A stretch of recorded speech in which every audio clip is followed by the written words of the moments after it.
It's Great Day Houston. And now, here's your host, Deborah Duncan. All right, when we come back, we all do it. Some of us do it a couple times a day. Some of us do it several times a week.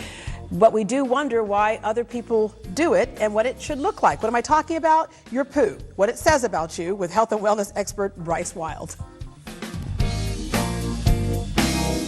Welcome back to Great Day Medical Monday. Certain health issues are kind of, well, embarrassing to talk about. For example, going number 2. Have you ever wondered if yours looks normal or if you're going as much as the average person should go? Yes, you've wondered. Well, Dr. Bryce Wylde is a health and wellness expert. He stopped by recently to tell us what your poo says about you.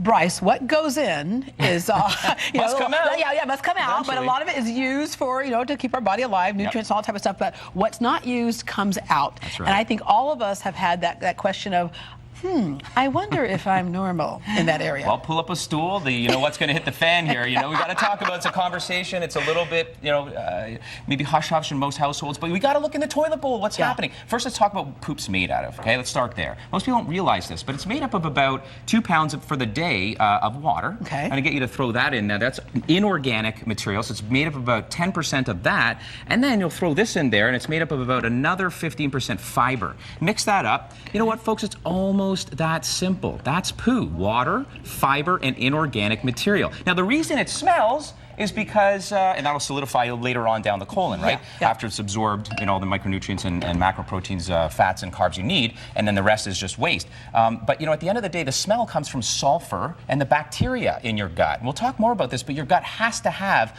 good bacteria and even some bad down there. Yeah. And they all kind of are at war, and they're digesting stuff as well, and that's why you have a smell and an odor. So no one's just going to smell like roses. I don't care if you say it does, it will not. Yeah, okay? no, that's only the first 6 months you're in love with somebody. Yeah, it's like, exactly. Bed of Roses, 6 months later, it's like, can you turn on the fan and shut the door? So, what it looks like can tell you some things, right? Absolutely. So we've all had this sheep turd, and fires out in the toilet bowl like gunshots and splashes back up you. That's a mess. We don't want that. That's hyperconstipation, okay? There's a 3-3 rule. Not more than 3 times a day, and certainly not less than once every 3 days, okay? On to this stuff. It's really still rock hard to pass. You're celebrating when it finally comes out. This guy right here, right? After 3 or 4 days, constipated.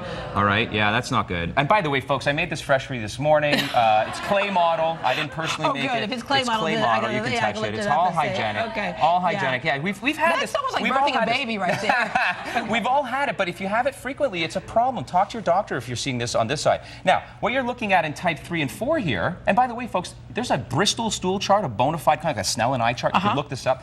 What you're looking at here are actually normal. Both of these are normal. This one here has got a little bit more crevices in it, a little maybe less water, fiber in this person's diet.